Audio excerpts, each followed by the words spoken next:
இப்போ எதுக்கு இந்த வீடியோண்டா, அந்த கஞ்சா கடத்தின அமீர் ஏதோ ஒரு படத்தை எடுத்துகிட்டு அவர் டைரக்டர் ஆகிட்டார். உன்னை மாதிரி ஏகப்பட்ட டைரக்டர்லாம் பெரிய பெரிய இடத்துல இல்லாமல் இருக்காங்க.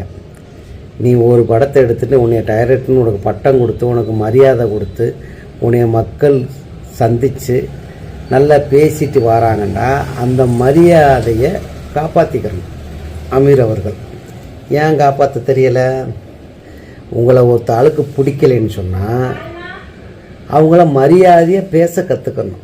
ஒரு நாட்டோடைய பிரதமர், நானே ஒரு படிக்காத முட்டாள், நானே ஒரு நாட்டோடைய பிரதமரை பேசக்கூடாதுன்ட்டு எனக்கே ஒரு அறிவு இருக்கும்போது நீ படித்த முட்டாள் எவ்வளோ அறிவு இருக்கணும்? என்ன தான் ஒரு தப்பு பண்ணினாலும் சரி, ஒரு முதலமைச்சர் தப்பு பண்ணாலும் சரி, இல்லை நாட்டோடைய பிரதமர் தப்பு பண்ணாலும் சரி, அவங்களாம் நம்ம சுற்றி காமிக்கணும். இவங்க பேசுனது தப்புன்னு மரியாதையோடு அந்த தப்பை சொன்னோம்னு சொன்னால் மக்கள் ஏற்றுக்கிடுவாங்க, அதை சந்திச்சுக்கிடுவாங்க. நீ பிரதமர் காலு தூசி கூட ஆக மாட்டேன். நீ கஞ்சா கடத்தி அதில் கடத்தி இதை கடத்தி 4 காசு சம்பாரித்து வச்சுருக்க. அதை காப்பாற்றிக்கிட்டு பொத்திக்கிட்டு பேசாமல் இருக்கணும். அப்போ நீ எதையாச்சும் பேசுகிற, அதை பேசி தொலைஞ்சிட்டு போ. ஒரு நாட்டோடைய பிரதமரை பேசுகிறதுக்கு உனக்கு யார் அதிகாரத்தை கொடுத்தது?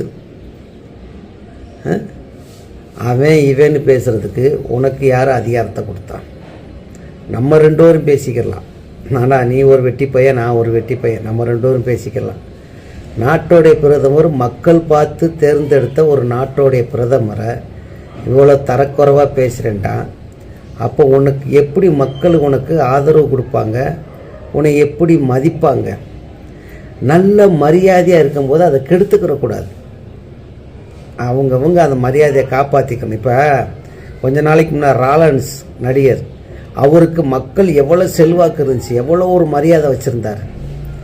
தேவையில்லாமல் எதையோ ஒரு வார்த்தையை விட்டு அவர் அசிங்கமாகிட்டார். அதில் எனக்கெல்லாம் மனசு ரொம்ப கஷ்டமாக இருக்குது. அவரெல்லாம் ஒரு நல்ல மனுஷன், ஒன்றைய விட ஒரு தரமான மனிதன். ராலன்ஸ் ஒரே ஒரு வார்த்தையை விட்டு விட்டார், அதுக்கே மக்கள் அவ்வளவு எதிர்ப்பு தெரிவித்தாங்க. இத்தனைக்கு நல்லா செய்யக்கூடிய மனிதர். உன்னையெல்லாம் மக்கள் எப்படி நடப்பாங்கன்னு தெரிஞ்சுக்க. மரியாதையை பேச கற்றுக்கிட்டா தான் மனிதனாக இருக்கலாம்.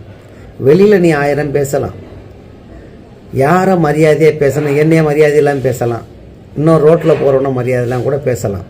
ஒரு நாட்டோடைய பிரதமரை நீ தரக்குறைவாக பேசுகிறனா எவ்வளோ ஒரு கீழ்த்தனமான ஆளாக இருக்க. உன்னையெல்லாம் பார்க்குறதுக்கே அருவருப்பாக இருக்கியா? கற்றுங்களா?